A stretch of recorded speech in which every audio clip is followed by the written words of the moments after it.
What's good, you guys? Thank you so much for tuning into another brand new episode of the BeatCurry.podcast, a one of its kind music podcast that presents to you all some of the most unique, exquisite, and genuine forms and flavors of music from around the world. Hey, this is Yashwarrier, and joining me on this week's episode is a versatile, path-breaking musician. I'm sure you might be seeing a musician like him for the very first time. An innovative and a cross-border percussionist from Israel, known to have gained national recognition in Africa for his music, Ben Aylon presents the traditional music of Senegal with a highly modern twist. A former rock and jazz drummer from Israel, Ben was drawn so much into African music, specifically Senegalese music, to such an extent that he spent almost 14 years living and understanding the music from the maestros over there. His solo project, also known by the name One Man Tribe, is a massive amalgamation of more than 10 percussion instruments beautifully played in sync all by himself. Join me on this beautiful episode as Ben takes us through his 14-year-long journey of living, understanding, and mastering the music of Senegal. Watch him talk about his journey, his perspectives as a musician, and watch him perform some breathtaking grooves all on this episode. So make sure you check out this entire episode and look out for the time-wise chapters provided in the description below. Presenting to you all, Ben Aylon on the BeatCurry podcast. Stay tuned, sit back, and enjoy this beautiful conversation. So firstly, I would like to just thank you from the bottom of my heart. Thank you so much for taking out your time for this episode and coming onto the BeatCurry podcast. It's literally an honor to have you on this platform. Thank you so much. Thank you for your interest in having me. Honestly, I was just fascinated and taken aback by the kind of music that you're creating. And also interestingly, like Indians watching this episode, you guys would find the Rajasthani beat that you have covered on your YouTube channel. And it's just amazing. It's just amazing. Thank you. Yeah, I never had any approach to Indian music because I always saw the tabla and the dholak and all these instruments, and I just told myself, wow, it looks like if you want to play these instruments, you have to do only that. With full respect to this tradition, I just didn't even made any attempt. I just left it aside. So at some point I made a good friend. His name is Shai Bensur, and he lived in India for 20 years in Rajasthan. And so at some point I came closer with him, and we started playing together, and then I just followed him and his shows, and I saw some of his drummers. His main drummer is Natulal Solanki, and he plays Nagara. And then I was thrown away by his playing, which reminded me more of African energy than tabla playing and classical music. So I discovered that type of playing, and then that got me into this style, which is, for me, it's the African sound of India, so yeah, that's what took me into this kind of music, and I like massive sounding drums, and it doesn't have to be that a lot of people play the same times, but that the specific drums have their essence is about massiveness. Even if you have 2 or 3 drummers and they play these instruments, it sounds massive. So that's what I'm trying to imitate and create when I play also myself. So Rajasthani music, Senegalese music, it's all about massive sounding. So yeah.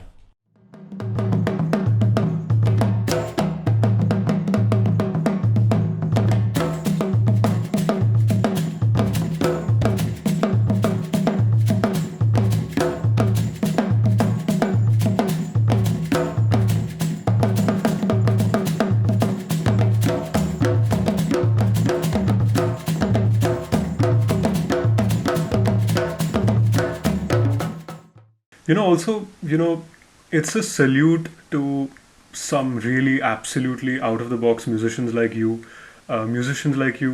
You are moving out of your moving out of your way and you're reaching out to a lot of artists, especially like as you spoke about Senegal and Senegalese music. And for the people who are watching this episode, Ben has been a percussionist and a multi-instrumentalist who has traveled, toured, and lived and understood the music of Africa, the music that's there in Senegal. So, for our viewers, tell us about the whole Africa chapter. Okay, that's a 14 years chapter, and so My it started God. when, yeah, I can make it short, so basically it started when I finished high school, and I was a jazz drummer, and before that I was a Wow. rock drummer, so it was about rock and then jazz. And actually my teacher was in he's still a very famous rock metal drummer. So Right. he actually showed me some stuff about Senegal, because he's such a good teacher, and he was crossing genres. He was playing his own stuff, but he realized in me and saw what I was drawn into. He knew what was good for me even before I knew that. Right. So he just pushed me in that direction, although he didn't have any clue about it. So I started after high school to study with an African djembe master. He's from Guinea Conakry, and he lives Right. up north in Israel. And he just married an Israeli woman, and they lived there for 20 years now. And we just me and my best friend, we just went there and studied with him. And then we traveled twice. It was 2007, 2008, and we traveled twice with them to the Gambia, which is actually the music of that specific country is not about drums. It's more about kora playing. So, but still, you have many immigrants and people who play drums from other countries. They live in the Gambia. So we went there. And in our second trip in 2008, we got in prison because of some problems with visa. It was unexpected and really it was not that pleasant. But we were a big group of people, like 15 people, all 4 days in jail. So Oh my God. that was it's a long story, but eventually what's important is that we got deported, and they deported us to Senegal. So this is how I actually came to understand and learn about that music. So and it hooked me. I was hooked. Again, it's about the massive sounding and it's more complex rhythms than other djembe playing styles. Although the djembe has many different types of playing and styles, and some are very complex and some are more traditional and easier to the Western ear, but still Senegalese is more elastic. The phrasing, Right. and the how they play. It's just they treat time as an elastic thing, and I just love that. So I just immediately after coming back from that trauma and experience, I started. I told myself this is what I've been looking for, and my teacher then, Nir Nakav, his name, the metal drummer, he showed me Right, a video of Doudou Ndiaye Rose. Okay. Doudou Ndiaye Rose is probably, they say, is one of the greatest African drummers of all time, and he passed away a few years ago, 4 years ago, exactly on my birthday actually, and I had the chance to study with him and his sons.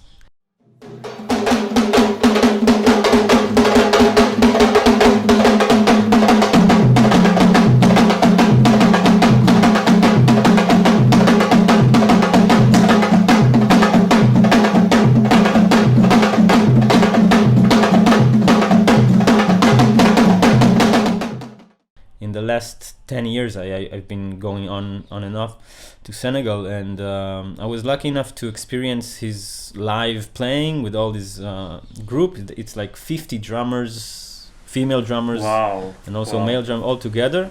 And he was probably the first one in Senegal to create female drummers bands and ensembles. So he was really advanced, not only in the way he played and composed music for drums, but also in the way he saw humans. So right. So actually, most of the drummers there are his sons and daughters, like 50 of them, and then you say, how can it be that? But it's just a matter of tradition, and culture. So not judging him for that. I'm just I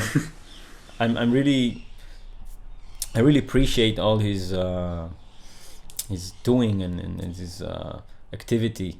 I recorded him to my album and some other musicians. He just passed away a few years ago, and he was and still is my main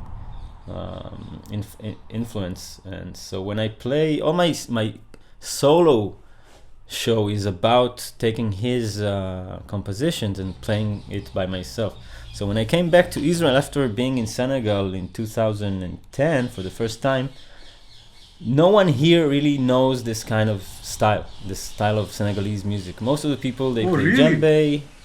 Yeah, they play djembe and they play dundun. That's somehow, because you don't have people from Senegal here. That's as simple as that. Yeah. You have people from Senegal in the UK and you have in France, and so it's normal to hear Senegalese rhythms, in some clubs or in the streets. But here, no, you just we have people from East Africa, Ethiopians from Sudan. So we have this kind of music, but not Senegalese. So I couldn't find anyone to play with, actually. So I said, okay, I'm gonna play this stuff by myself. And so this is how I developed my my solo concept, and how to actually create a manipulation and make you believe that you hear multiple or a few drummers, but I play the whole thing by myself. So I managed to it took a few years, I didn't know even that I was doing it. Now looking back, I can understand that what I did is to take several different parts of a rhythm and manipulate it in a way that I don't have to play the whole thing, but to choose the essence of each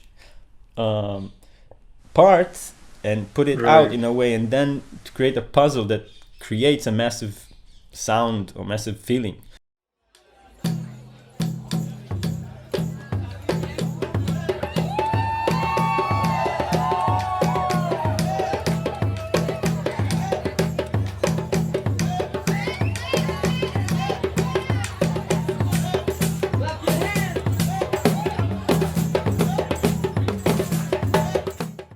Today, it was a process of a lot of thinking, but a lot of feeling, and it's a mixture of being and not thinking and thinking, because it's all about the technique, and technique is from your mind. But at some point, after a few years, I realized that I was not thinking that much while playing in shows, and so when I come up to the stage, I don't really think about what I'm going to play anymore. So I reached that point where it's already I'm rhythm myself, and I just go up on stage and I just play. And of course I have all the rhythms already and I know the compositions, but I'm open 100% to see what takes me in the moment, and I don't plan that much. So actually all this the story of Africa and Senegal, it actually led me into being possible, being to the possibility of being free when I play. Wow, right. That's well said. Yeah, I think that's the most important thing for me in this process, so I don't think when I play. Yeah, that I mean, that quite often it happens that when we are thinking at that stage of execution, we are kind of, we're bound to make mistakes. And I mean, if you play a lot of stuff, and if it's a thing about coordination is about not thinking, is about not thinking about coordination. It's about feeling Right. everything and listening and being the rhythm you want to play. So if you think about, I just want to put this, I want to make this feet play that thing, and then you make mistakes. You have to not think. Just before all this COVID thing started, I was in Senegal, and in January, and I had this dream of coming back there and performing solo there, making some shows, because till then I was there as a student, and I wanted to come and just play and show people what I've been doing with their culture, because eventually they understand it better than my neighbors. My neighbors hear me every day, but they don't know anything about it. So Senegalese people really took it personal, and the responses were amazing. And so I just came back from there stoked and into quarantine. It was and that's it. And I didn't play any shows for almost a year now. So well, I mean, for the people who are watching this episode, would you want to play something for us? Oh, that's a challenge. Yeah, okay. I mean, sure, it's possible. I just need to choose maybe some drums. Yeah, let me grab 3 drums. You have a whole host of things to choose. Yeah. So I just right. There's a bass, and for me it's like a small piano. I have the bass. Right. So I have the melody between the bass, then I have the tones, and then when I play, I'm very influenced by a style of drumming that they use on Bougarabu drums. I don't know if you know that right, style. Right. It's from southern Senegal, and it's a Jola, if I'm not wrong, Jola tribe, and so they play. It's like the grandfather of the conga. They can play with right hand one part, left hand.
My God! Wow. I'm just having fun with it, Wow. So this is that's the basic thing, and then I add I'm not used to just playing with my hands. I learned how to add stuff with my feet, so I always have something in the back going, and then I improvise on top. But yeah, that's, as you can hear, it's very melodic, you know. Wow, right. Yeah. As I'm talking to you, I can see like a huge variety of instruments that you probably play and that you record and stuff. So, Yeah. tell us about how did you go about kind of collecting all these instruments and finding it and making like an entire set out of it. Yeah. So first of all, I remember when I was around maybe 14, 15 years old, I had this. He's a friend, but he was my teacher as well. He's just a few years older than me, but I always looked up at him, and he always had a lot of instruments, and I said, I wish I had this collection. But I was Yes. just a drummer. I didn't do anything with percussion back then, so somehow it just happened, you know. I got this and that, and I traveled to Africa, and every time I brought another instrument, another drum. So eventually I have many drums, and I really like bass sounds more than high pitched Yeah. percussion. I really like low frequencies. I find Yeah. myself really, you know, like I like to be immersed in bass. So lots of my instruments are bass related, or they produce some bass sounds. So yeah, I have some stuff from Argentina. I'm half Argentinian, so I have like Right. Argentinian drum and some Indian. I have Nagara and Dolak and all this stuff, and I don't really play them traditionally. That's the thing. The only drums I play traditionally is Senegalese. So I really went deep into that, and I learned how to play it. But my solo performance is about not playing traditional. Maybe it's traditional compositions, Right. but it's modern traditional. Right. I mean, every tradition once was modern, you know. So Senegalese music is very advanced. So I just borrowed a lot of concepts from that sound and music and Senegalese Right. styles. So I use drums just as colors. So I have these. I can have this very big African drum set, but lately, because I was drawn into Kawali and Nagara rhythm and stuff like that, I just started adding these Indian drums just to have the high frequencies. You know, Highs, I use. yes. I can use this. There's a drum there from Cuba, which is actually comes from Angola. It's a bata drum, and I don't play bata. I don't know how to play this. I don't even know how to play conga. You know, it's not my thing. So I just put this drum. It has like a very high frequency membrane on top, and I just put it and I use it like a tabla, like ding ding ding ding. I like to use the essence of things on different drums. So I mix everything, and I don't really mind about where is it coming from or how you should play it. I just like to create whatever comes up with the drums I have. That's it, basically. Right. Yeah. I don't really like. It's not that I don't like, but I'm not drawn into teaching, which is, you know, I adore and worship my teachers, and it's such an important job. Then so I don't rush into doing that, and so I like to teach groups. I like to perform and to teach through my performance. So questions come up, and then I can just give inspiration or answers or whatever people. So for me, I'm not looking for that in these times in teaching that much. I have one student, he's my neighbor, and he's 80 years old and that's it. So I'm more drawn into recordings and sample pack producing of percussion, and so this is my main thing for the last last few months. So I never I don't remember last time I just played like this now, because usually when you record stuff it's different. So thank you for the opportunity to play, because I didn't do it for a long time now.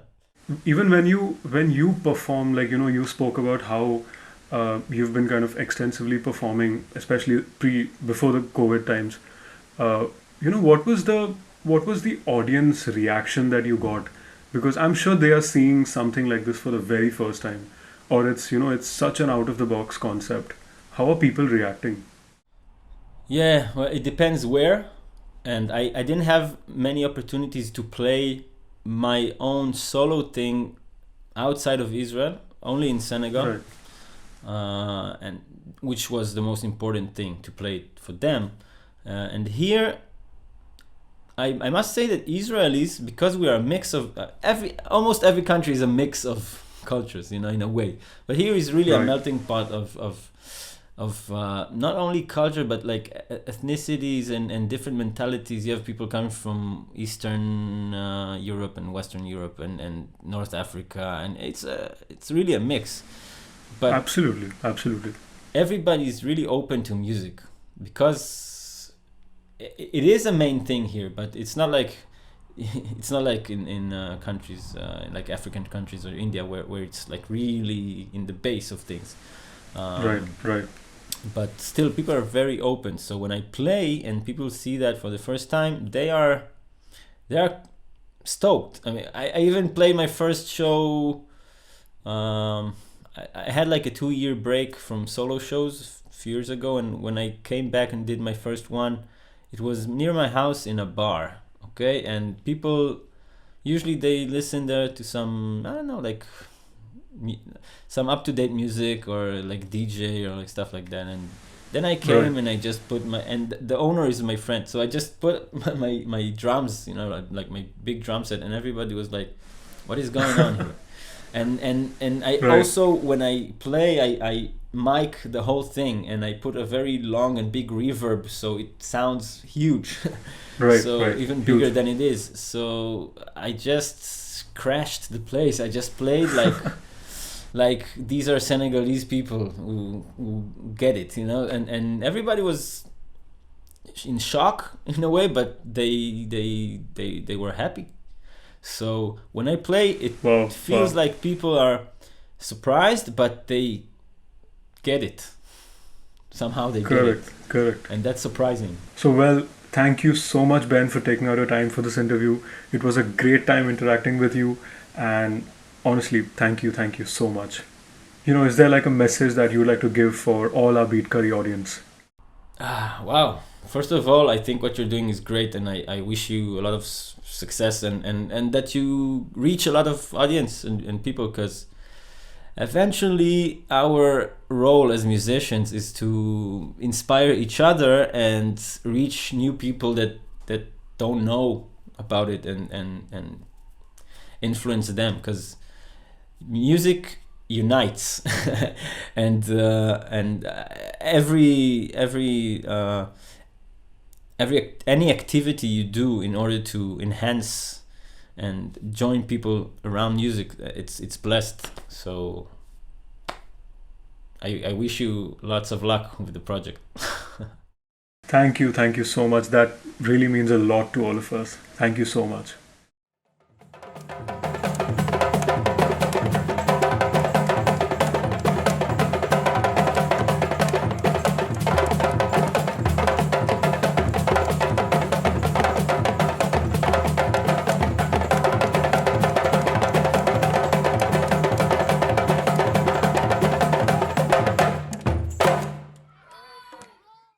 Thank you so much, guys, for watching this video. I hope you all enjoyed it. I hope you all had a wonderful time listening to this conversation and listening to some of the most amazing traditional African sounds, such diverse musical instruments. Thank you so much, guys. If you'd like to see more such stuff, make sure you subscribe to Beat Curry. Stay tuned, and I'll see you next time.